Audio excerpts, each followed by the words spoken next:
Joining me now is the top Democrat on the Benghazi committee, Maryland Representative Elijah Cummings. Mr. Cummings, your reaction to the chairman? Well, it's interesting that after 17 months, $4.7 million and counting of taxpayers' money, that Chairman Gowdy is now saying he has another 24 witnesses to interview.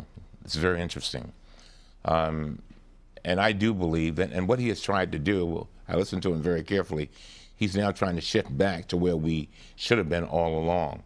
That is looking at the Benghazi incident. And it's clear to me he can try to dismiss the words of Congressman McCarthy, the second highest ranking member in Congress. He can try to dismiss the words of Congressman Hanna and of his hand-picked investigator who quit. But the fact is, he keeps saying, don't listen to what they say, they don't know anything. Well, we were on the committee too. By the way, he said there were 7 members. There are also 5 Democrats that were on the committee. We know what's been going on. And listen to this. He has not yet interviewed the head of the CIA, but he brought in Ms. Aberdeen.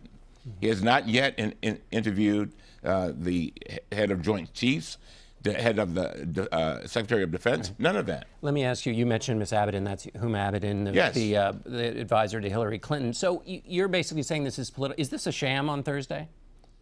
I think it's a sad day for all of us, because we made a commitment to the families. The families came in with tears in their eyes, literally, and said, please do not make this a political football. That's exactly what's happened. They said, find out more information about what did happen. And then they asked us to do one other thing, and that is try to make sure you figure out how this does not happen again. And I think we failed at all 3. But if you listen to Chairman Gowdy, he says at least 2 new things. One, by looking at Ambassador Stevens' emails, you get a sense of how much he was pleading and not being listened to, lines of communications not open. And he also says there's new information about the ability to respond to an attack like that. Isn't that worthy information? Well, we need to honor the family's request, and that is that we figure out how to make sure that this doesn't happen again. And I'd be happy to look into that. But keep in mind, we have not had 9 investigations. And by the way, I think and he talked about Sidney Blumenthal and others, I think we need to have a complete, transparent record. And I'm calling on Mr. Gowdy to make sure that he releases all the transcripts of all these people that he claims that we have interviewed. Because I got to tell you, most of them were State Department people, or they were Hillary Clinton's former aides, people that worked in her campaign, speechwriters. So when he talks about this 50 witnesses, we still have been zeroed in on Hillary Clinton. And there's absolutely no doubt about that, and it's very unfortunate. You're the ranking member on the Committee on Oversight, so you know about investigations. If you were having an investigation and a key person in it, it turns out, had a totally different way of communicating that people didn't know about, which is to say Hillary Clinton's email server, wouldn't that make you kind of say, hey, I'd like to know about this, even to find out if it's totally benign? Wouldn't that take some time and some energy to go look into that thing that's a total surprise? It might very well, but the fact is that this is a Benghazi committee. Perhaps another committee, the oversight, might want to look into all of that. But this is a Benghazi committee, and that's and we have actually strayed away from what we were supposed to be doing.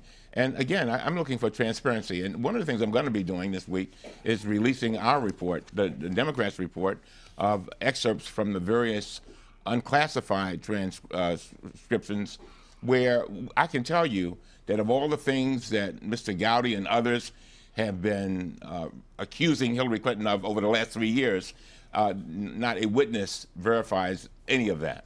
So in your report that you'll release this week is basically information that says Hillary Clinton was not involved in what exactly? Was not involved in the decision with regard to the security on the ground there, and it also addresses the issue of whether she was responsible for this illicit gun running between Libya and Syria.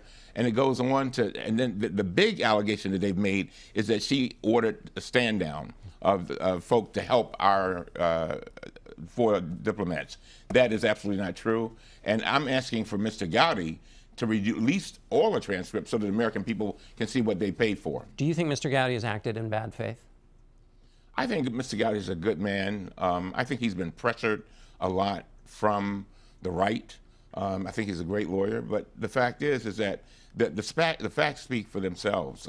I'll let others judge that. But one thing I do know is that we have the course that we have taken, where we literally a year ago had a plan that Mr. Gowdy presented to us, where we would have been interviewing all of these key people. He literally threw that away and went straight after Hillary Clinton. And we have not had one hearing since January of this year. As head of the department at the time, do you think Hillary Clinton bears some responsibility for what happened? Of course she does, and she said she does. She's taken full responsibility.